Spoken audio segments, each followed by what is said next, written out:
그러면 네, 이런 내용을 가지고 할 거고요. 제가 바로 그러면 소개를 하도록 하겠습니다. 네. 저는 평택에 있는 고덕 장로교회를 약 9년 전에 개척을 했고요. 그 서정리역 혹시 아세요? 네, 1호선 뭐 지하철 노선도 보면 서정리역이라고 있습니다.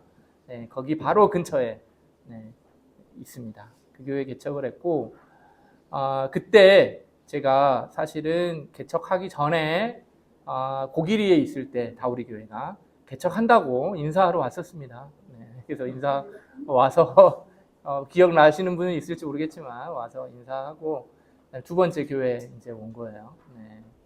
그래서 그때 또 목사님께서 개척하자마자 또 저희 교회를 위해서 저희 교회가 진짜 한 땀 한 땀 여러 교회 제가 협박하고 그다음에 삥 뜯어가지고 교회 세웠거든요. 네, 그래서 제가 앞으로 오전과 다르게 오후에는 저렴한 언어가 많을 겁니다.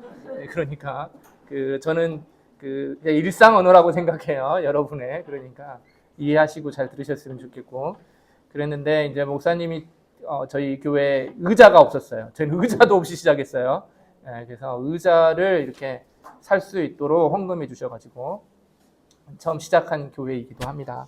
그래서 다우리 교회랑은 저희랑 아주 그래도 교회가 세울 수 있도록 도움을 준 교회이기 때문에 감사하게 생각합니다. 그리고 이렇게 말씀도 나누고 또 강의도 할 수 있는 기회를 주셔서 너무나 감사합니다. 네, 저는 가족 관계는 보시면 오른쪽에 있는 흰색은 아내는 아니고 왼쪽에 있는 선글라스가 아내고요. 네, 아이고. 왜냐면 저희 아내가 생각보다 굉장히 동안이어가지고 오해를 많이 받거든요. 그래서 저보다 삼촌 아니냐고 막 그러는데 저랑 1살 차이예요. 네. 그리고 자녀는 2녀 1남. 네, 딸 아들이고요. 첫째는 고3 또래. 왜냐면 학교를 안 다니기 때문에. 네, 고3이고요. 고3 또래고 둘째는 11살 4학년이고요. 막내는 7살 정신없죠, 애기. 네, 그래서 조가원, 조하원, 조온. 네, 그래서 가온 이름만 지었어요. 가온은 한쪽으로 치우치지 않은이라는 뜻이에요. 그래서 한글 이름인데 갑자기 딸이 태어났어요. 그런데 가온이가 자기 이름하고 좀 비슷하게 해달라 그래서 그러면 가는 알파고 그다음에 하는 오메가니까 알파와 오메가 해서 가온 하온 했고요. 근데 또 어처구니 없이 갑자기 저희 아내가 친정 갔다 와가지고 저를 째려보더라고요. 그러더니 막내가 갑자기 태어났어요. 그래서 얘는 어떡하냐? 그래서 차 떼고 포 떼고 그래서 가 떼고 하 떼서 온 그냥 마음대로. 그래서 애들 이름을 이렇게 마음대로 짓냐고 소리 짓지만 그래서 저희 이렇게 가온이, 하온이, 온이 이렇게 세 명이서 지내고 있습니다. 그 다음에 뭐 주요 조서라고 해놨지만 왜 이렇게 했냐면 다른 게 있는데 이것만 한 이유가 오늘 강의하고 관련된 것만 제가 표현한 거예요. 왜냐면 제가 다른 것보다 이제 임경근 목사님을 제가 이제 관심을 처음에 가졌던 이유 중에 하나가 자녀 양육과 관련된 겁니다. 제가 신학을 하게 된 계기도 사실은 자녀 양육과 그다음에 학교였어요. 그런데 임경근 목사님이 이 부분에 있어서 굉장히 한국에 오시자마자 많은 분들에게 큰 네덜란드에 있는 모든 내용들을 잘 소개도 해주셨고 실천도 하셨고 이렇게 했기 때문에 저는 감명을 받아서 목사님을 항상 흠모하고 잘 있었죠. 그 다음에 제가 신대원 1학년 때도 목사님이 1학년 때 저희 선생님이기도 했죠. 신앙교육과 학교 딱 두 가지가 들어가 있잖아요. 신앙교육, 그 다음에 기독교 학교. 그래서 신앙교육과 학교. 그래서 이제 강의 중에 이제 하나는 좀 아쉬운 점은 임경근 목사님이 12주 강의를 하셨는데 11주는 목사님이 하시고 한 주는 사모님이 하셨거든요. 그런데 11주 강의는 기억이 잘 안 나고 저는 뭐 아무 안 했어요. 11주가 뭔지 모르시잖아요, 여러분들. 하지만 한 주 강의는 정말 정말 내가 사람을 잘못 봤구나. 이렇게 사람을 보는 눈이 없다니라고 생각할 정도로 진짜 그때 이제 아이들까지 다 데리고 오셔가지고 강의 주셨거든요. 그래서 아이들은 도서관에서 공부하고 있고 야, 어떻게 된 게 애들이 와가지고 공부하고 있었어요. 그때 저는 이제 첫애 낳고 한 첫애가 4살, 2살 이 정도였는데, 그거 보면서 저렇게 키워야겠다 했는데 역시 현실은 다르더라고요. 하지만 아무튼 목사님께서는 했고, 저는 꿈이 그래서 목사님 따라서 3+1이었어요. 자력으로 3명 낳고 1명은 입양을 하고 싶다 마음을 가졌는데, 입양은 제 뜻대로 되진 않더라고요. 그래요. 그래서 좀 아쉽긴 하지만 이제 그때부터 관심이 생긴 건 아니고, 그 전부터 이 신앙 교육과 자녀 양육과 학교에 대한 오랜 꿈을 가졌고, 저는 사실은 목사가 저의 꿈이 아니었고 교사였습니다. 그래서 기독교 학교를 하고 싶었죠. 그랬는데 잘 되지 않았고, 사실은 여고, 중요해요. 여자 고등학교 역사 선생님을 하고 싶었어요. 그랬는데 하나님께서는 그 길로 보내주지 않으셨고, 목사가 되게 하셨지만 여기에 관심이 있어서, 그래서 처음부터 아이들을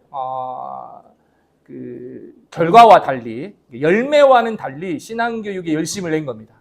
그 열심을 냈던 게 유아 세례 설명서에 보면, 이 앞에는 책 광고 아닙니다. 앞에는 그 아이들을 유아 세례 받는 게 무엇인지 의미에 대해서 설명을 했고, 2부가 있어요. 2부가 중요해요. 저 책은 2부를 어떻게 아이들을 신앙 양육으로 해야 될 것인가, 어떻게 키울 것인가, 이거를 저의 아이 첫째, 둘째와 고군분투했던 내용을 했던 거를 적은 겁니다. 그래서 그냥 이렇게 하세요, 해야 합니다가 아니고 제가 했던 거를 정리한 거예요. 그래서 좀 보신 분들은 가치가 있다라고 말씀해 주시고, 그다음에 또 훌륭한 선생님이 있으셔서, 그래서 지금 그냥 떨고 있어요. 지금 선생님이 빨리 안 가고 저기 앉으셔가지고 저한테 또 이걸 하라 그래가지고, 하지만 시간 내에 한번 최대한 해보도록 하겠습니다. 그리고 이 교회는 좀 수준 있는 교회이기 때문에 제가 PPT를 사진은 하나도 없습니다. 글밖에 없어요. 그래서 아씨 그랬어요? 좋은 언어인데, 나하고 상관없어? 아이스크림 때문에 아씨야? 그렇구나. 참고로 저는 저희 아내가 별명을 인터체인지 목사님이라고 했습니다. 아이씨. 그래서 아이씨를 좋아합니다. 송탄 아이씨, 고덕 아이씨, 인터체인지 목사님 그러면서. 감사합니다. 제가 좀 오가는 게 많아야 더 재밌게 할 수 있는데. 자, 4가지 할 거예요. 시간이 없네요. 빨리 하겠습니다. 그러면 언약의 여기서 중요한 단어가 있어요. 세상 사람들은 우리 자녀들을 주일학교 학생 아니면 또 뭐라고 부르죠? 다음 세대라고 부릅니다. 제일 교회 안에서 통용되는 단어가 다음 세대예요. 하지만 저는 한 번도 다음 세대란 말을 잘 쓰지 않습니다. 그래서 책에도 모든 세대라고 했지 다음 세대라고 안 했어요. 왜 다음 세대라고 안 하냐면, 우리는 성경의 말씀에 충실하게, 우리 아이들은 언약의 자녀입니다. 이게 정통적인 표현법이고 이게 확실한 표현이에요. 언약의 자녀들이라는 거. 왜 그렇게 되는지. 그러면 언약의 자녀니까 우리 부모들은 언약의 부모이겠죠. 그래서 이 언약의 부모로서 자녀 교육에 어떤 목표와 원리가 있어야 될지, 그 다음에 3육이라고 되어 있는데 2단이죠.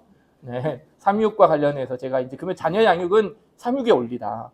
책에 있는 거 반복하면 제가 여기 올 이유가 없잖아요. 그래서 책에 없는 거예요. 그 다음에 언약의 기초에서 어떤 교육을 해야 될지, 그 다음에 마지막 당부 말씀, 이렇게 4가지로 하겠습니다. 그럼 가르쳐야 하는 이유는 뭐냐면, 교육의 목표를 세워야 돼요. 교육의 목표가 뭘까요?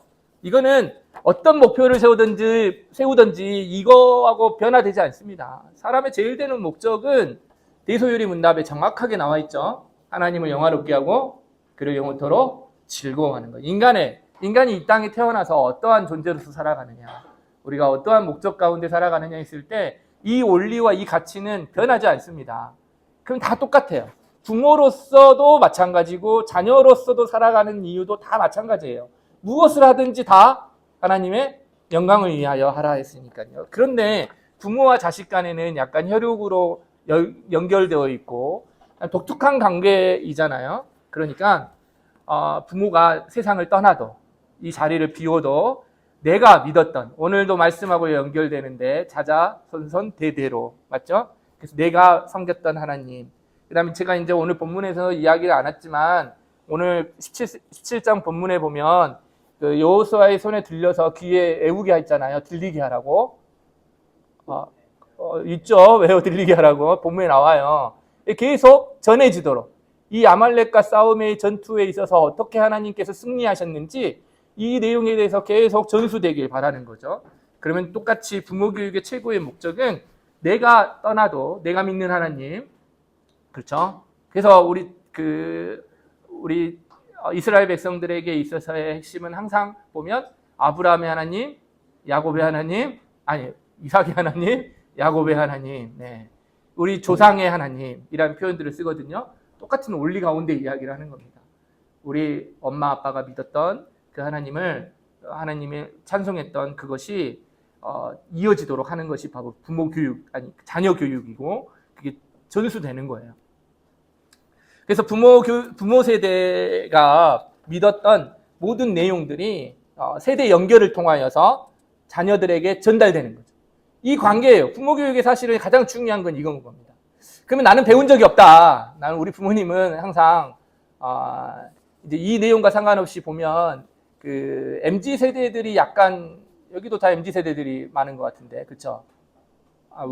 그 외면 뭐죠? 이거하고 실제 액면가하고 실제는 좀 다른 거라서 그렇죠. 어떻게 된 거예요? 어디가 애들이 많은 거 보니까 다 젊으신 가정인 거 맞죠? 왜 절 떨리게 하세요? 왜냐하면 확실하지 모르니까. 네. 그러면 대부분 그 MZ 세대 자체가 저는 낀 세대거든요. 낀 세대라는 거 딱 들으시니까 어느 정도 세대인지 아시겠죠? 뭐 나이 그냥 밝히죠. 뭐 77년생이에요.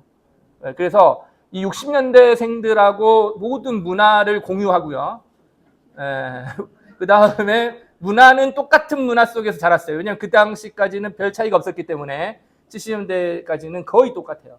그래서 똑같은 문화를 공유하지만 경험하기는 MZ세대랑 같이 경험한, 그래서 낀 세대, 세대 문화자들이 이야기하는 낀 세대, 불쌍한 세대가 바로 저희들이거든요. 그 다음에 저희들이 바로 이제 IMF 때 군대에 끌려간 세대, 그다음에 모든 이제 또 나왔더니 또 리만 브러더스 사태로 이제 뭐 아무튼 뭐 이런 전혀 불쌍히 안 쳐다보는데 불쌍한 세대인데, 아무튼 이 MZ 세대들이 이 세대 연결을 다양한 방식으로 사용합니다. 그래서 부모들 세대랑은 완전히 다르게 자녀 양육을 하고 있거든요. 저는 낀 세대이기 때문에 양쪽 다 이제 경험하고 있는 것이죠. 그럼 성경에 보면 이 양육을 어떻게 해야 될지에 대해서 제일 많이 인용하는 부분이 이 부분이죠. 6장 4절에 한번 읽어볼까요? 시작.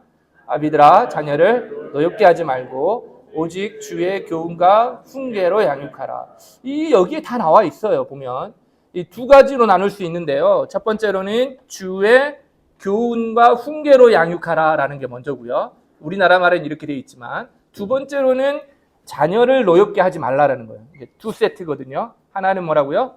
교훈과 훈계로 양육하고 노엽게 하지 마라. 이게 이제 그 자녀 양육에 대한 부모의 교육의 핵심입니다. 혹시 여러분들 그러면 부모로서 자녀를 이렇게 양육하고 있습니까? 주의 교훈이 뭐죠? 훈계가 뭐죠? 그다음에 노엽게 하지 말라는 게 뭐죠? 이거를 좀 잘 알 필요가 있는데, 저는 이제 간단하게 이제 교훈은 자녀의 외적 삶과 행동 습관을 훈련시키는 것을 교훈이라고 생각해요. 그다음 훈계는 성경적 생각을 마음에 깊이 새기는 것. 이게 훈계라고 생각하고, 노엽게 하지 말라는 것은 지나친 불필요한 자극 및 감정 억제를 지향하는 것이 이거라고 생각해요. 이렇게 하면 이제 무슨 말인지 하나도 모르니까 당연히 지금 무슨 소리 하는, 수준 있게 제가 준비했다 했잖아요. 그러다 보니까 분위기가 굉장히 안 좋네요. 네, 지금 빨리 PPT를 다른 걸로 바꿀까요? 그러면 분위기가 갑자기 좋아질 것 같긴 한데, 우선은 하나하나 해보면 뭐냐면, 교훈은 이제 그 파이데이아라고 이제 나와 있지만, 이것은 뭐와 관련되는 거냐면 외적 삶의 훈련과 관련되는 겁니다. 이 교훈은 우리는 기본적으로 딱 듣는 순간 이제 말씀 교육이라고 생각하는 거잖아요. 교훈하면. 근데 좀 달라요. 뭐라고요? 뭐와 관련된 거라고요? 격려하는, 이제 제가 좀 구체적으로 또 이야기했어요. 격려하고 책망하고 징계하는 게 바로 교훈과 관련된 거예요. 이거는 쉽게 생각할 수 있습니다. 여러분들이 세상에서도 이건 하고 있는 거예요. 뭐와 관련된 거냐면 교육과 관련된다고 생각하면 됩니다. 교육에는 단순히 지식만 전달해 주는 게 아니잖아요. 그렇죠? 네, 여기에 다 포함되는 거잖아요. 교육이란, 선생님 아까 금요일까지 정신줄로 온 선생님 가셨어요? 가신 거예요? 네. 아무튼 그 선생님으로서 하는 일이 바로 이런 거와 관련되어 있는 거거든요. 네. 격려하고 뭐 하고요? 책망하고 징계하는 거. 이거는 우리 부모님들이 아주 잘합니다. 이거는 뭐 하지 말아도 아주 잘하는 것 같아요. 주로 여러분들이 제일 많이 하는 게 언어를 녹음해가지고 들어보면 아마 책망이 제일 많을 것 같고, 네. 맞죠? 웃으신 분들 좀 있고 안 웃는 분들이 있는데 저는 주로 책망해요. 네. 그래서 올바른 것이 무엇인지 잘 가르쳐 주죠. 그래서 지적질을 잘하고, 네. 그 다음에 그 징계를 곧바로 합니다. 제가 그 1학년 때 신앙교육과 교육학교라는 수업을 들었는데 마지막 그 레포트가 뭐죠? 그 약간 자기가 생각하는 교육에 대해서, 자녀 교육에 대해서 쓰라는 레포트를 내주셨어요. 그런데 점수를 안 주시고 반려를 하셨어요. 임모 교수님께서. 그래가지고 근데 거기에다가 코멘트를 열심히 달아서 뭐가 문제가 됐냐면 제가 징계를 거부하고 훈육을 해야 된다. 아이들을 잘 설득하고 올바른 길로 이끌어야지 때리고 그러면 폭력적인 부모가 된다. 막 이렇게 했더니 바로 반려하면서 책을 추천을 4권짜리나 해주시면서 진짜 4권이나 해주면서 여기를 보고 다시 써와라 라고 해가지고 다시 썼는데 기억도 못 하더라고요. 네. 근데 이제 그 책을 보면서 제가 이제 생각을 완전히 고쳐먹었죠. 이거는 때려야겠다. 네. 그랬는데 나중에 여러분 혹시 아시는지 모르겠지만 미국에 조엘 비키라는 목사님이 계세요. 근데 그분이 하나님의 말씀을 키우는 자녀 양육, 언약의 자손을 양육하라 이런 책이 있거든요.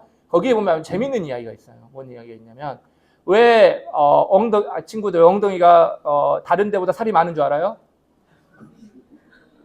답을 다 해줬잖아 내가. 왜 엉덩이가 살이 많은 줄 알아요? 그렇죠. 때릴 때는 엉덩이를 때려야 된다. 그래서 쿠션이 있기 때문에 푹신푹신하다. 그래서 회복 탄력성이 있다. 그렇기 때문에 엉덩이를 때려야 된다라고 하는데 제일 야비한 부모들이 선생님도 그랬는데 이 뼈마디를 때리는 분들이 있거든요. 그렇죠? 맞아보셨어요? 저는 엄청난 학교를 다녔거든요. 그래서 그냥 선생님들이 전날에 뭐 엄마 아빠 부부 싸움하면 우리를 가지고 그냥 화풀이하는, 그래서 매가 없었어요. 저는 그런 고등학교를 다녔습니다. 그래서 그냥 뭐 주먹 다리 뭐 뺨 맞는 거는 뭐 보통의 일상이었고, 이제 그런 학교를 다니다 보니까 맞는 게 일상이어서 참 좋은 세대를 사는 우리 친구들, 다음 세대 우리 그 언약의 자녀들 부러워요. 하지만 임모 교수님께서 목사님 아니야. 임모 목사님은 애들은 때려야 된대. 그래서 저는 열심히 실천했죠. 근데 사실은 딱 한 대만 때려봤습니다, 지금까지. 제가 성향상 잘 못 때려요. 하지만 징계가 바로 이 파이데이아와 관련되고요. 두 번째로 이제 훈계라 그랬잖아요. 그렇죠? 기억나시죠? 교훈과 훈계라 있어요. 훈계는 뭐냐면 이제 이게 뭐와 관련되는 거냐면 마음에 새기는 거예요. 훈계가. 우리나라 단어가 좀 약간 이렇게 애매하게 써 있다 보니까 이런 느낌인데 이제 정확한 이제 의미를 찾는 거예요. 이것은 뭐냐면 바로 세계관을 심는 겁니다. 훈계라는 것은. 이제 훈계하면 우리 딱 느낌이 옛날 어렸을 때 훈장 선생님이 제 어렸을 때 훈장 선생님이 있었거든요. 제가 말했잖아요. 60년대 태생과 그 문화를 공유한다고. 그래서 훈장 선생님에게 이게 훈계 듣는, 아니면 그 우리 초등학교 조회 시간에 다 운동장에 모여서 훈화 말씀 듣는 이런 느낌의 개념으로 듣는데 그게 아니고 세계관을 새기는 교육이에요. 훈계라는 것은. 그래서 하나님이 어떤 분이신지, 그 다음에 세상을 어떻게 바라봐야 되는지 분별력을 갖는 거고, 그 다음에 사람과 사람 사이에 이 관계성을 어떻게 해야 되는지가 바로 그거를 마음에 새겨져야 된단 말이에요. 이거와 관련된 게 이제 훈계이고요. 그 다음에 이제 세 번째로는 이제 자녀를 노엽게 하지 말라라고 했을 때 이것은 뭐냐면 지나치게 자극하지 말라라는 거예요. 우리 부모님들 중에 그 아이들을 자극하는 부모들이 있어요. 무슨 말이냐면 아이들하고 기싸움하는 부모들이 있거든요. 손 들어보세요. 네, 기싸움하는 부모들이 있어요. 예, 있지 친구들 없어? 아이들한테 물어봐야 돼. 이거 아이들하고 따로 이야기해야 되는데 노엽게 하지 말라에 잘 드러나는 겁니다.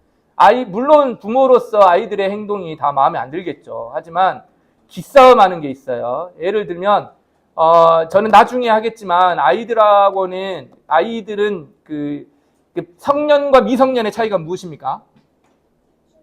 사춘기가 아니에요. 성년과 미성년의 차이는 책임입니다. 그러니까 자기 스스로 자기의 행동과 자기의 모든 것을 책임지지 못하는 나이가 미성년이고 책임을 지는 게 바로 성년이에요.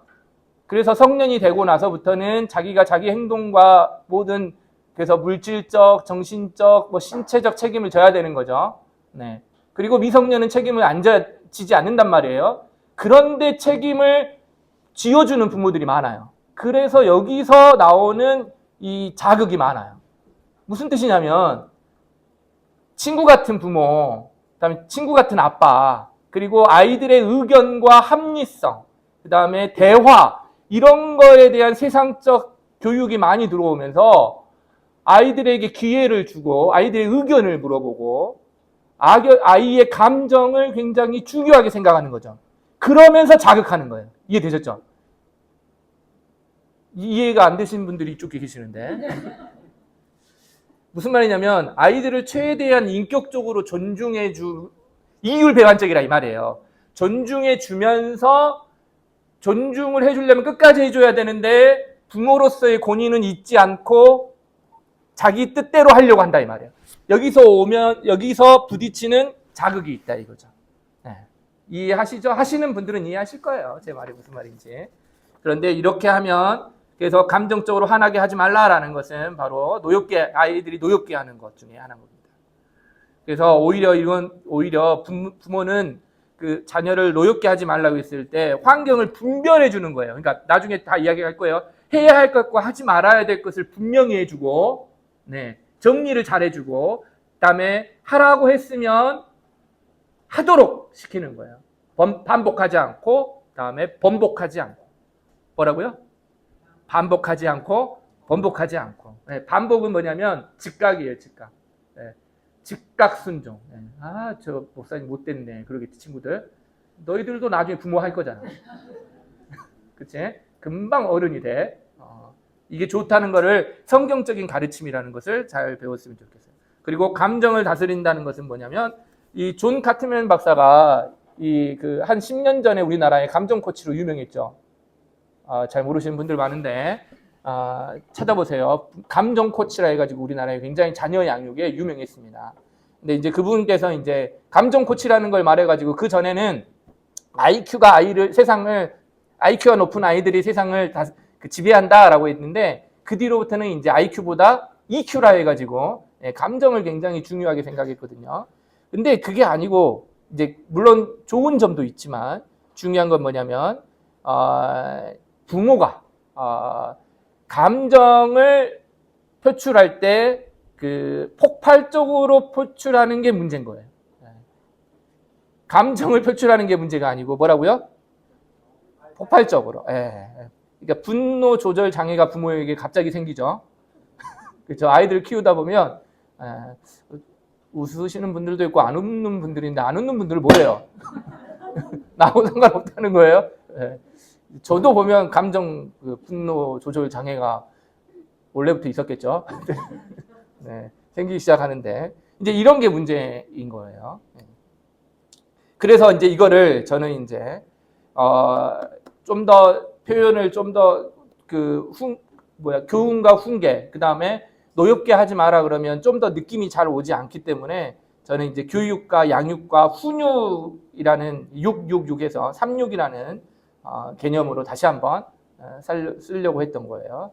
그래서 교훈은 뭐와 관련된 거냐면 외적인 습관과 행동, 그래서 훈련을 시키는 것이고, 훈계는 이 자기의 세계관이라 했으니까 내면화시키는 거예요. 예. 부모 되는 게 쉽지 않습니다. 여러분들 그냥 애 낳으면 부모 됐으니까 부모라는 걸 생각하는데 자녀를 부모로서 하나님의 말씀으로 키운다는 거는 하나님 말씀을 공부하는 것뿐만 아니라 부지런한 자기 내면 수양뿐만 아니라 훈련을 해야 되는 거예요. 그 다음에 아이들의 감정을 보호해 주는 거죠. 그러면 첫 번째 다시 이제 들어갑니다. 제 특징이 반복입니다. 왜냐하면 이 교육학에서 가장 중요한 게 뭐냐면 제가 교육학 전공자는 아닙니다. 하지만 똑같은 것을 맞죠, 장로님? 똑같은 거를 다양한 방식으로 여러 번 반복하는 거예요. 이게 가장 좋은 교육 중에 하나거든요. 이게 바로 요리문답 아니겠어요? 요리문답 자체 교육이 그런 거거든요.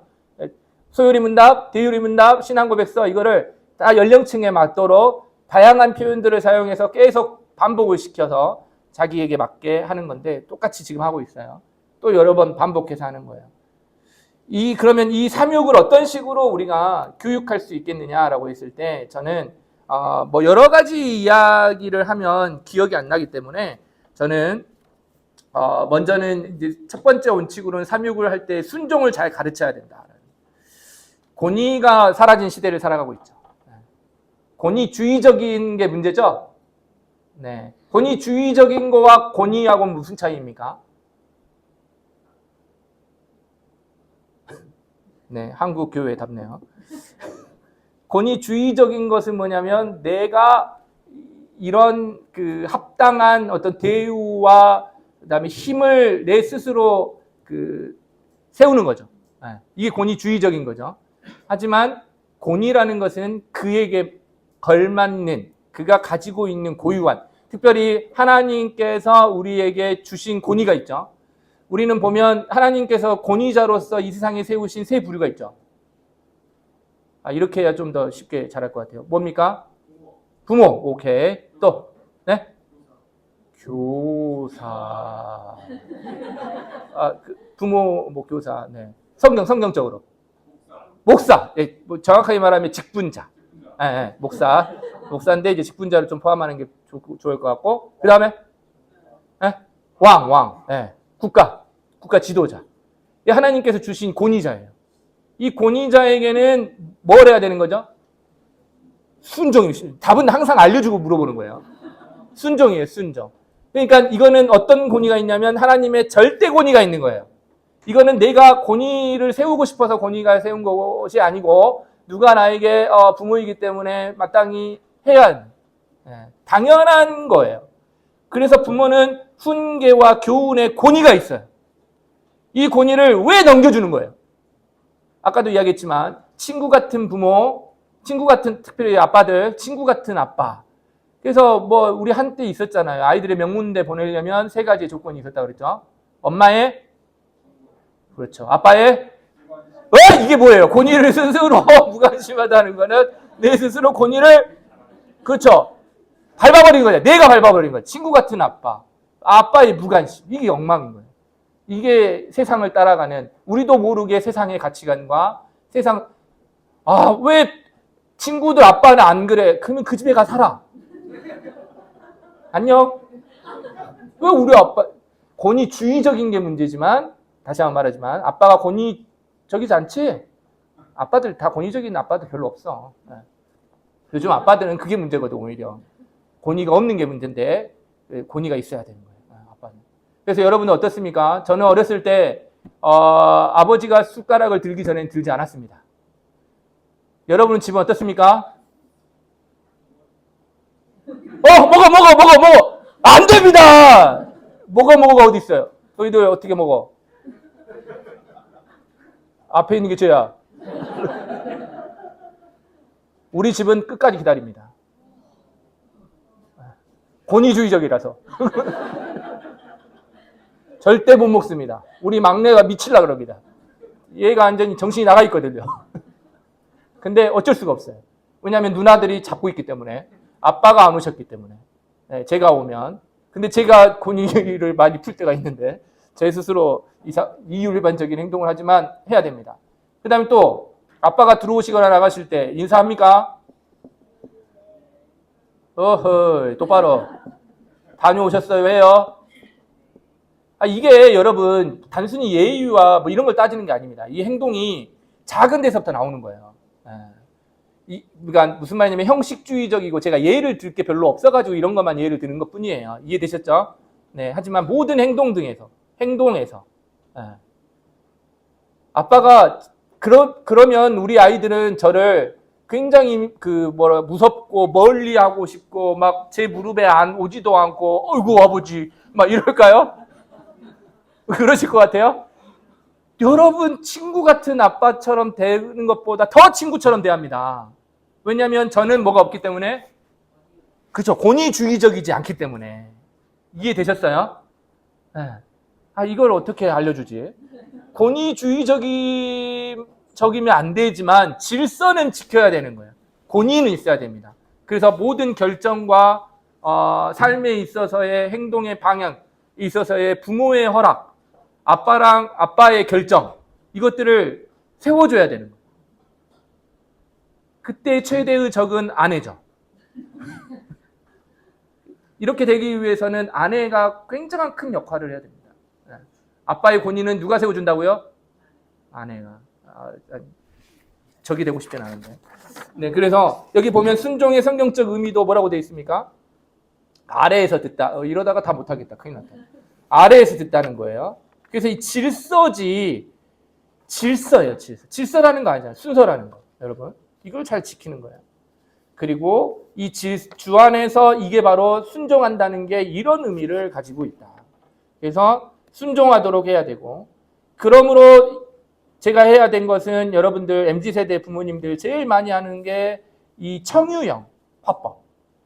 밥 먹을래? 왜 먹을래요? 밥 먹어라지. 아니면 밥 먹으라. 이 명령조와 군사 문화가 싫다면, 그런 이제 부모님들이 있을 수도 있잖아요. 그렇다면 식사 시간이야. 지금은 이제 밥 먹을 시간이야. 이렇게. 밥 먹을래? 밥 먹을래? 올래? 언제 올래? 이거 청유형 안 됩니다. 요, 까, 할래 이런 거 아닙니다. 어떠니? 이 선택을 주면 안 됩니다. 물론 짜장면 먹을래? 이거는 하지 말라는 말이 아니죠. 이런 거 오해하면 안 되고요. 이건 당연히 할 수 있는 거죠. 그런 거 아이들은 뭐 주체적인 존재, 인격적인 존재가 아니잖아요.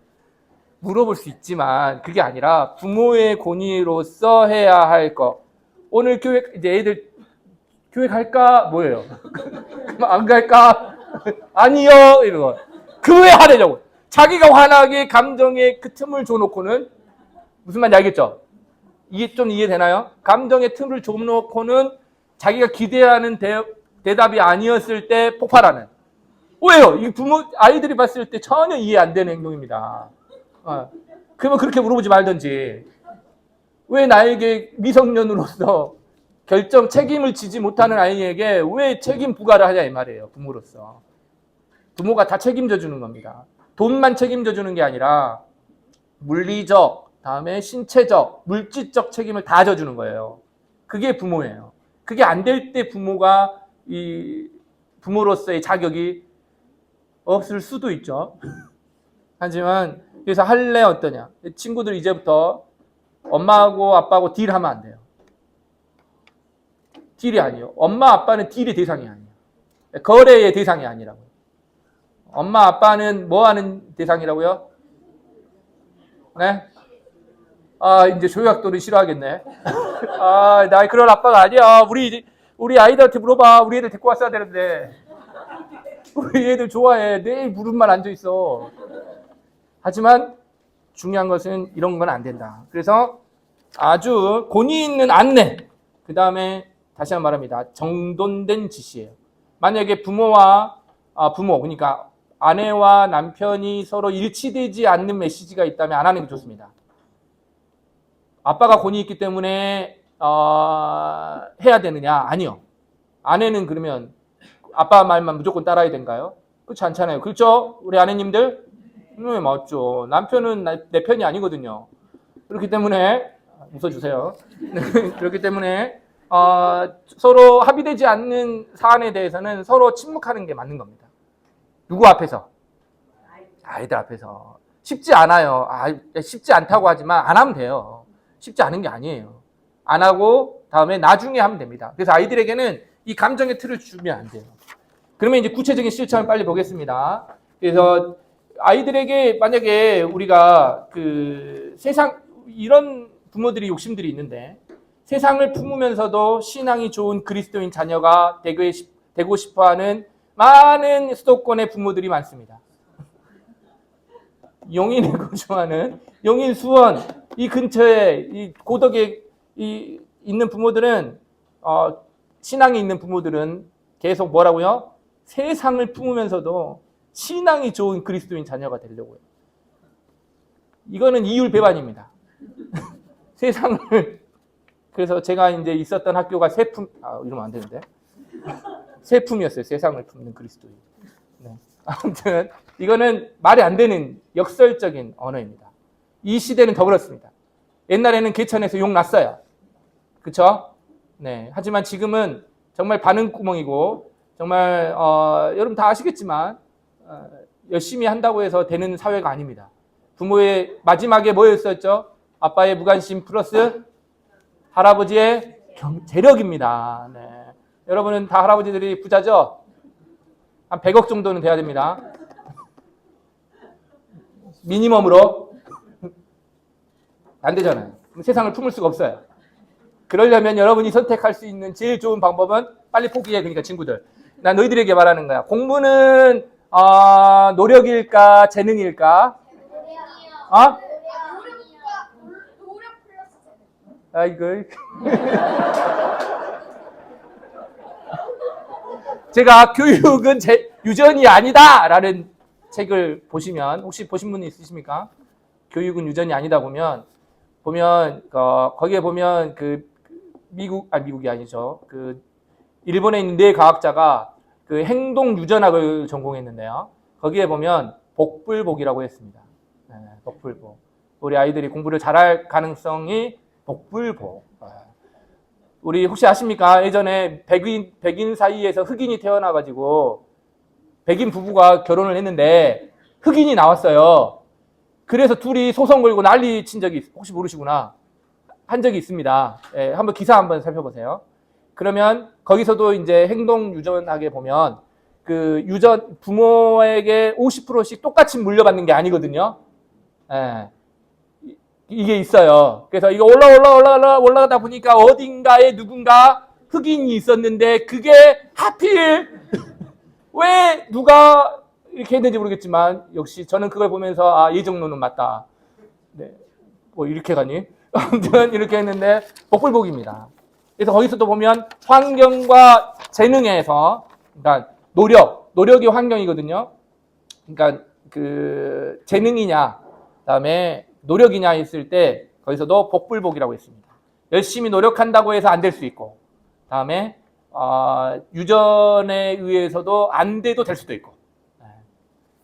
그러니까 여러분이 할 수 있는 건 뭐냐면 세상을 품지 말고 뭐 해야 된다? 좋은 그리스도인이 되어야 한다. 여기서 신앙은 뺍시다. 좋은 그리스도인이 되어야 된다는 것이 우리의 일입니다. 이 시대는 다원주의 사회예요. 그렇죠? 여러분 많이 들으셨잖아요. 다원주의가 무엇이죠? 핵심이 무엇입니까? 좋은 그리스도인을 만드는 방법에 대해서 실천에 대해서 하고 있는 거예요. 좋은 그리스도인 다원주의에 있어서의 핵심은 무엇이죠? 답을 해놨는데도 아무도 대답을 안 해요. 나에게 피해를 주지 않으면 무엇이든지 존중한다는 거예요. 이 기준이 누구죠? 그러면 나입니다. 나. 내가 보기에 내 뜻대로 내 생각에. 성경에서 제일 싸우는 게 이겁니다. 내 생각에 내가 보기에 이거거든요. 이거와 굉장히 큰 싸움이 성경에 많이 나와 있어요. 그런데 이 시대 중에 하나는 여기에다가 문화적 영향력이 있어요. 여러분 설교는 한 주일에 몇 시간 됐습니까? 1시간 됐죠. 그러면 문화는 몇 시간 접합니까? 1시간 빼고죠. 그러니까 설교는 1시간 듣고 문화도 설교거든요.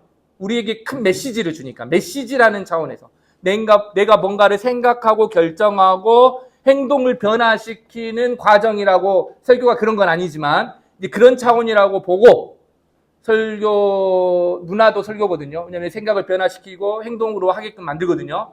왜냐하면 선택을 하게 만들잖아요. 그렇죠? 이렇게 봤을 때 문화의 설교는 1시간 뺀 나머지 전부라고 생각하면 되죠. 네. 잠자는 것도 문화입니다. 문화의 설교. 왜냐하면 그 문화가 그죠? 우리 장로님 문화는 사당 오락 문화였잖아요. 사당 오락. 몰라요? 모르는 MZ들. 4시간 자면 붙고 5시간 자면 떨어진다. 이런 문화였거든요. 그러니까 공부를 어떻게 했냐고 친구들. 왜 너희들이 재능이 아닌 줄 알아? 왜 노력이 부족한 줄 알아? 너 노력이라고 그랬잖아. 네 노력은 어떻게 해야 되느냐? 김장로님 따라서 4당 5락 정도는 해야 되는 거예요. 그러니까 4시간 자고, 그렇지. 4시간 자고도 했는데 공부가 안 된다. 그러면 저는 재능이 없어요. 라고 생각하면 돼요. 말도 안 되죠. 네. 그 다음에 장승수라고 기억하십니까? 네. 서울대 오수해 가지고 들어가신 분인데요. 네. 낮에 뭐하고 살았죠? 막노동 했어요. 막노동. 그 다음에 밤에 야학 공부를 해가지고 서울대에 기필코 들어간 검정고시 출신의 사람이 있습니다. 문화 설교예요. 그러니까 그 당시에는 뭐 하면 그런 문화를 듣는다고요? 열심히 하면 된다. 뭐 하면 안 된, 노력하면 안 되는 일이 없다. 이런 설교를 듣는 거예요. 우리는. 그러니까 이런 문화 속에서 우리는 다원주의 사회에서 내가 중심이며 그다음에 다양한 문화에 그다음에 요즘의 문화는 어떤지 아시죠? 요즘 문화의 선두가 뭡니까? 여러분하고 아무 상관이 없기 때문에 답을 못해서 제가 하면 K-팝입니다. K-팝. K-팝은 문화를 창출하고 문화를 선도해 나가요. 창출과 선도는 다르죠. 문화를 새롭게 만들어가고 자기들이 선점, 뭔가 이슈를 만들어서 자기들이 하고자 하는 메시지를 사람들로 하여금 느끼도록, 그다음에 그쪽으로 따라오도록 창출하고 거기를 앞서 나가는 거예요. 세상에 많은 사람들이 그렇습니다. 그런데 혹시 유튜브에 보시면 압니다. SM 있죠? 유명한 K-팝. SM의 유명한 블랙 몰라요? 아무튼 있는데 SM이 그 세계관이 있습니다. 그 다음에 BTS도 다 세계관이 있죠. 거기에 보면 뭐가 있냐면 SM 같은 광야라는 세계관이 있습니다. 여러분 다 전혀 모르는 눈빛으로 저를 쳐다보는데 다 세계관이 있어요. 우리 아이들이 그러니까 그거를 뭐 하도록 캐치하지 못하고 다 그 세계관에 스며들도록 그 문화의 설교를 다 듣는 거예요. 집에 가서 꼭 찾아보세요. 엄마들 광야, SM 문화, 문화가 세계관 이런 게 K-팝 세계관 이렇게 찾아보세요. 부모들이 알아야 됩니다. 아무튼 이런 세상을 살아가고 있어요. 그런데 이 다원주의가 심각하게 도시화를 통해서 급속화돼요. 어떻게 도시화를 급속화되느냐면 여기도 보면 저희 고덕도 삼성이라는 반도체 회사 때문에 도시가 발달돼 있거든요. 사람들이 모입니다. 온주민은 얼마 안 돼요. 온주민, 평택의 온주민은 얼마 되지 않고 다 이주에 와 있어요. 거의 한 60%가 이주민이에요. 왜냐하면 사람들을 한 도시가 산업에 따라서 빨아들이는 거죠. 그럼 이 사람들이 와서 이 도시화를 통해서 이 도시가 가지고 있는 이 세속의 문화를 가속화시킵니다. 그리고 이 도시화가 뭘 느끼게 되냐면 뭘 어렵게 만드냐면 우리로 하여금 어떤 특별한 도덕, 그다음에 어떤 윤리가 있고 어떤 그 사상의 그 도시가 가지고 있는 언어들이 있거든요. MZ 세대들은 잘 모를 것이고 그 전 세대, 이제 시골 출신들 서울 이후에 다 시골이에요. 서울 출신 이후를 다 손들면 돼요. 시골 출신 나만 있는 거예요? 시골 출신들 아니 저희 깡촌을 말하는 게 아니고 서울 이유는 다 시골이라고요. 이 시골 출신들은 자기 도시의 문화가 있어요. 저는 언어에서 느꼈지만 광주 출신입니다. 제가 가지고 있는 80년대 광주라는 이 언어가 있어요. 사회의 문화 언어가 있어요. 이해되셨습니까? 이 응집력이 이해되셨어요? 저를 형성해 왔어요. 여러분 못 느끼겠지만 그런 게 있다니까요. 목사님은 거제가 아니죠. 거창 출신으로서의 그 문화가 있어요. 그게 자연스럽게 스며져 나오고 생각을 표현해 나가거든요. 자기의 윤리와 도덕과 사상을 그 문화가 만들어가요. 그런데 지금은 그게 다 사라졌어요. 이해되셨죠? 다 하나로 세속화, 도시화를 통해서 다 모여서 이런 것들을 다 해체하는 거예요. 그런 사회가 가지고 있는 윤리와 사회 도덕이 없어요. 그래서 다 자기들끼리 모여가지고 그냥 뭐만 있으면 되는 거예요. 이제 이 도시화의 이 세속화의 가치들을 누리는 거예요. 나야 나. 내가 중요하고 다음에 돈이 중요하고 아이들은 어렸을 때부터 태어나면 돌반지가 아니라 주식 계좌를 열어줘야 되고 그렇죠? 이게 이제 세속의 우리의 문화가 됐어요. 그 다음에 저희 같은 경우는 다 맞벌이 하거든요. 그러니까 아이들이 다 어디 가서 그렇죠. 학원 뺑뺑이. 그 다음에 뭐 태권도의 문화가 있고 줄넘기의 문화가 있고 뭐 이런 것들을 그러니까 윤리사 이런 게 필요 없는 거예요. 언제 끝내요? 그래서 세속화는 이런 일들을 만들어냈다. 그래서 이 문화들은 우리에게 무엇을 가져다 주냐? 혁신 아니면 기능. 사람을 이제 혁신의 대상으로 보고 그다음에 기능.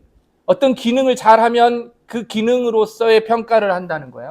그다음에 그 기능을 잘하냐 못하냐는 경제적 효용이에요. 그러니까 돈을 얼만큼 생산해낼 수 있느냐, 경제적 가치가 있느냐 없느냐에 따라서 평가가 이루어지는 거죠. 이런 식으로 살아가는데 왜 이런 말을 하냐면 이게 바로 우리의 교회까지도 다 들어와 있고 우리에게도 그런 사상으로 우리가 아이들을 양육한다는 데 문제가 있는 거예요. 그래서 다 이 세상은 수치화하죠. 숫자된 사회예요. 여러분 돈 안 들고 다니잖아요. 여러분 돈이 얼마 있는지를 어떻게 합니까? 숫자로 알죠. 핸드폰에 찍혀 있는 숫자. 다 숫자예요. 숫자 사회. 그래서 요즘에는 돈이 만져본 적이 없기 때문에 예전에는 가게 하신 분들이 막 기억하십니까? 현찰로 하니까 저녁에 막 그 한보따리 해가지고 저녁 내내 세다가 밤샜다는 모르시구나. 이런 일들이 있었단 말이에요. 그러니까 이게 물량 이게 정성적으로 다 자기가 어느 만큼 부자가 되는지를 딱 금방 직감적으로 알 수 있잖아요. 근데 다 숫자된 그러다 보니까 이 숫자가 결국은 외형적인 평가예요. 어느 집에 사느냐, 어떤 브랜드 가치, 그다음에 효용성이 있느냐, 쓸모가 있느냐. 그래서 문제는 뭐냐면 그가 어떤 성품과 어떤 영성을 가지느냐에 대한 숫자와 수치화되지 않는 이 무형의 가치는 전혀 관심이 없는 사회가 되어버렸어요. 별로 그렇게 중요하지 않아요. 누구에게까지? 부모에게까지. 교회에서 시키니까 애들 성경 읽는 거고 성경 읽는 것도 수치화해버렸죠. 오늘 몇 장 읽었니? 오늘 주보도 보니까 다 수치화돼 있잖아요. 몇 장 몇 절부터 몇 장 몇 절까지. 안 웃네. 네. 그래서 이 세속화에 대한 저항을 해야 되는 거예요. 그래서 우리가 어떻게 해야 되느냐? 큰일이에요. 목사님 30분이에요. 어떻게 하죠? 좀만 더 해도 되죠? 조금만. 그래서 이거 그러면 제가 넘어가고요. 이것도 넘어가고요. 그래서 우리는 어떻게 해야 되느냐? 신앙 교육은 뭐가 아니다? 협상의 대상이 아니다. 협상의 대상이 아니다. 자녀와 흥정하거나 선택권을 주지 않는 것이다. 그래서 시편 1편에 보면 잘 나와 있어요. 여러분 보시면 제가 여기 다 표현했죠. 그 복 있는 사람과 대비되는 딱 세 부류가 나오잖아요. 여러분 그 암송할 수 있죠. 여기 첫 번째 나오는 게 악인이 있고 두 번째가 나오는 게 죄인이 있고 세 번째가 오만한 자가 있단 말이에요. 근데 이걸 오너를 보면 재밌게 이 세 가지가 하나는 꾀와 뭐가 관련된 거냐면 이건 생각과 관련된 겁니다. 생각. 근데 그 생각은 생각이고 두 번째 죄인은 이 길인데 이거는 뭐와 관련된 거냐면 이 그들과 함께 동참하는 거고 세 번째로는 이 자리잖아요. 자리. 이게 소속의 문제예요. 이거를 이렇게 하면 좀 이해가 잘 안 되지만 이 원어에 보면 어떤 의미가 가지고 있냐면 하나는 악인의 계를 따른다 그랬죠. 동사로 보면. 그래서 함께 걸어간다는 올크예요. 걸어가는 거예요. 처음에는 그냥 동행하는 거예요. 세상의 가치관, 다원주의 문화 속에서 성경적 가치관이 아니라 문화의 설교 속에서 그들이 하는 이야기, 그들과 함께 그냥 그렇게 뭐 하는 거예요? 단순하게 걸어가는 거예요. 네. 이해되셨죠? 함께 걸어가는 게 뭐가 문제가 있겠어요? 아무 문제가 없어요. 걸어가요. 그런데 이제 문제는 뭐냐면 두 번째, 걸어가다 보면 그들의 자리가 뭐 한 것처럼 보여요? 그들의 생각이 어떤 것처럼 보여요? 좀 괜찮은 것처럼 보이거든요. 따라가다 보니까 우리 아이들이 약간 뒤처지는 것처럼 보이거든요. 그래서 그들의 자리에 뭐 하는 거죠? 서는 거예요. 스탠드 되는 거예요. 그 다음에 이게 sit하고 앉는다는 의미하고 스탠드하고 비슷하게 보이지만 마지막 세 번째는 그게 아니라 그들의 무리 속에서 벗어나지 않으려고. 부족의 시대라는 책이 있어요. 부족의 시대. 새로운 부족이 되어버렸어요. 이 시대는. 그들과 함께 소속이 되어서 그들과 함께 있는 자리에서 벗어나는 게 두려워. 우리 아이들도 우리 아이들의 어떤 이너서클 안에서 함께 자라가야 되는데 우리 아이들만 독특하게 키우는 게 불안해. 그러니까 계속 그 소속의 자리에 내가 뭐 하려고 하는 거예요? 머무려고 하는 거예요. 이게 앉는다는 거예요. 소속의 문제로 가는데 주님께서는 이 세 가지를 경계하셨죠. 그러면 우리는 어떻게 해야 되느냐라고 했을 때 우리는 아이들에게 굉장한 그 세상이 말하는 서열화를 거부해야 돼요. AI가 발달하면서 우리에게 주지 못하는 여러분 세 가지의 근본적인 질문이 있어요. 한번 생각해 보셨어요? 답도 잘하고 클로드가 목사님 백날 요약을 잘해도 못하는 게 세 가지가 있다고요. 그게 뭡니까? 영혼의 문제에 대해서는 해결하지 못하고요. 그 다음에 왜 인간이 죽어야 되는지에 대한 답을 하지 못하고 그 다음에 영생의 문제에 대해서는 답을 하지 못합니다. 아무리 우리 미국의 조사이긴 하지만 미국의 아이들이 정말 학교에서 어려움이 있고 친구 간에 어려움이 있으면 우리 엄마 아빠가 상처받을까 봐 누구랑 상의하죠? 챗GPT랑 상의한다고 그러죠. 그러면 챗GPT는 정확하게 T와 F의 중간에서 T인 아이에게는 F적인 말을 해주고 F인 아이에게는 T적인 말을 해준다 그러죠. 네. 그래서 위로와 평안을 얻는다 그래요.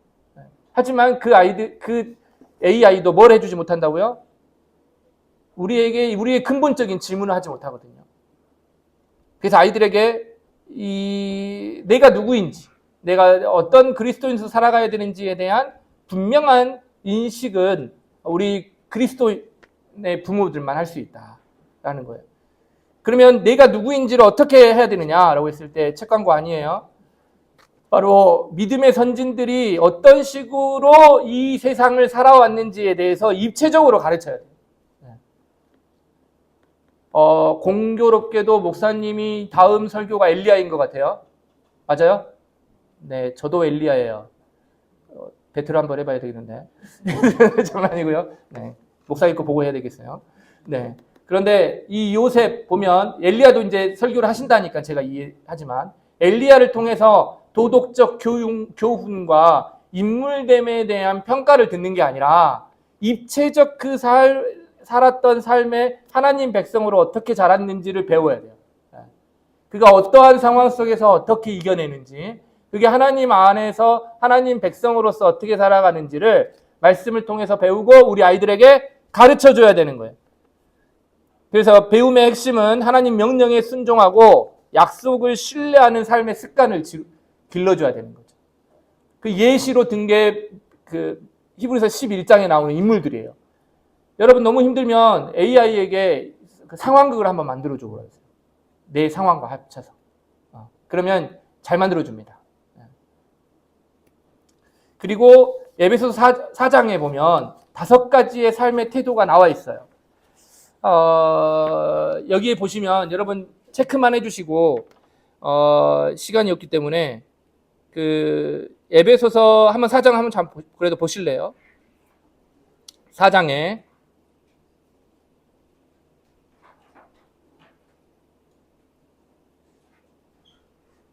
저도 이렇게 약속을 안 지키는 사람 제일 싫은데 지금 제가 이러고 있어요. 4장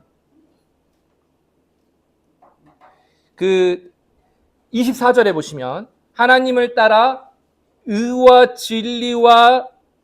진리의 거룩함으로 지으심을 받은 새 사람을 입으라 그랬죠. 새로운 정체성을 입은 자, 거듭난 자들, 하나님의 시민, 하나님의 백성들은 어떻게 된 자들은 이제 그러면 어떻게 해야 되느냐 했을 때 25절부터 나옵니다. 그런즉 나오죠. 그런즉 새로운 새 사람을 입으라. 그런즉 제가 정리한 거예요. 첫 번째는 어떻게 한다? 거짓을 버리고 참된 것을 말하는. 아이들에게 이 교육을 시켜야 돼요. 그 다음에 뭐 해야 돼요? 분을 내어도 죄를 짓지 않는 것. 해가 지도록 분을 짓지 않는 것. 부모들이 먼저 보여줘야 되겠죠? 부부싸움은 언제 끝내라고요? 네, 자기 전에. 네. 저도 잘 삐지는데 막 이틀, 3일 가면 안 됩니다. 그 다음에 세 번째로는 뭐라고 되어 있습니까? 손으로 선한 일을 하여 나누라. 부모 교육이 말로만 가르치는 게 아니라 사실은 이 모습으로 보여주는 거예요. 네. 손으로 선한 일을 하여 나눈다는 것은 뭐냐면 저는 자주 강조하는데 여러분들 11조 하시죠? 뭐 안 하는 분들은 뭐 알아서 하시고 하지만 그 중에 20분의 1조는 저는 개인적으로 추천드리는데 다른 사람과 함께 나누는 일에 사용해 보세요. 20분의 1조 정도 좋다고 생각합니다. 다른 가정을 초대해서 같이 식사를 하든지. 그래도 20분의 1조 아니잖아요. 어차피 내 거 내가 냈으니까. 어차피 내가 시켜서 먹을 거 남 한 자리에 더한 거니까. 네. 그쵸? 이런 식으로 해서 아이들에게 잘 보여줬으면 좋겠고 우리 아이들에게도 그것을 좀 가르쳤으면 좋겠고 요즘 아이들은 같이 가서 자기 먹고 싶은 거 자기 카드 자기가 계산하더라고요. 근데 함께 사줄 수 있는 이런 교육도 잘 시키시고 그 다음에 더러운 말 대신 은혜를 끼치는 그래서 언어 자체를 요즘에는 책들이 좋아가지고 네. 우리 아이들에게 언어 훈련을 잘 시켜야 됩니다. 당신의 입을 거룩하게 하라라는 책도 있고 험한 말, 뭐 이런 책들도 있고 이런 책들을 좀 볼 필요가 있어요. 그래서 언어를 잘 훈련시키고 언어를 잘 사용할 수 있도록 해주는 게 교육이고 그 다음에 악독을 버리고 서로를 불쌍히 해. 친절과 용서에 용서가 굉장히 어렵습니다. 우리 아이들이 나중심의 애들이 별로 없고 특히 형제간인가? 남매간인가? 네. 남매를 용서하지 못하면 남은 절대 용서 못합니다. 누나와 동생을 용서할 수 있는. 저는 우리 누나를 용서를 많이 했어요. 근데 형제간에 보면 용서가 안 되는 형제들이 있거든요. 담 쌓고 사는 형제들이 있죠? 네. 그러면 교육이 안 되는 거예요. 그리고 이제 이거는 여러분들이 잘하는 거니까 넘어가고 그 다음에 이웃에게 선물이 되는 삶을 살아라. 중요한 겁니다. 뭐라고요? 타인에게 짐이 되지 않는 사람으로 향해. 좀 제 표현이 좀 다르죠? 네, 친절히 살아가는 게 아니라 뭐라고요? 짐이 되지 않는 삶을 살아요. 저는 근데 워낙 우리 옆에 사람들에게 짐 되는 삶을 살아가지고 제가 이런 말 할 자격이 있는지 모르겠는데 짐이 되지 않는 삶을 살아야 돼요. 그래서 필요에 민감하게 채워주고 도움을 주고 주님의 향기를 품어줄 수 있는 사람. 이게 정체성이에요. 마지막 이제 끝낼게요. 부모는 무엇으로 부르신지 알아요, 여러분들? 부모는 실패로 부르셨어요. 뭐라고요? 실패로 부르셨어요. 나는 왜 이 모양일까? 잘하고 있는 거예요. 왜 나는 잘 안 될까? 정답이에요. 뭐로 부르셨다고요? 실패로. 부모를 한 번 해봤으면 실패 안 할 거예요. 조금이라도 나을 거예요. 그래서 할머니, 할아버지들이 그렇게 손자, 손녀에게 잘해주는 거 아니겠어요? 뭐 해봐서요? 실패해봐서. 그러니까 당연히 부모는 자녀에게 뭐 할 수밖에 없어요? 실패할 수밖에 없어요. 그러면 누가 완성시킬까요? 할아버지 되면? 할아버지, 할머니가 교육시키라 할까요? 그게 아니죠. 우리를 실패로 부르신 예수님이 계십니다. 예수님께서 우리를 뭐 하신다고요? 부모로 부르셨고 책임도 본인이 져주신다 그랬어요. 그러니까 너무 힘들어하거나 너무 어려워하지 말고 너무 고차원적인 거 하려고 할 필요 없고 우리에게 모든 것을 완성시켜. 그래서 제가 여러분에게 또 좋은 책 하나 소개시켜 줄게요. 조약돌이 지은 건 별로 안 좋고요. 저는 정말 추천하는 책이에요. 완벽한 부모는 없다. 폴 트립. 네. 그 책은 제가 방방 곳곳에 소개하고 다니는 책입니다. 뭐가 없다고요? 완벽한 부모는 없다. 네. 나는 주님의 교사입니다도 좋은 책이고요. 그래서 여러분들 꼭 완벽한 부모가 되려고 하지 말고 하나님께서 우리에게 주신 은혜만큼 감당하시는 여러분 되시기 바라요. 네, 감사합니다.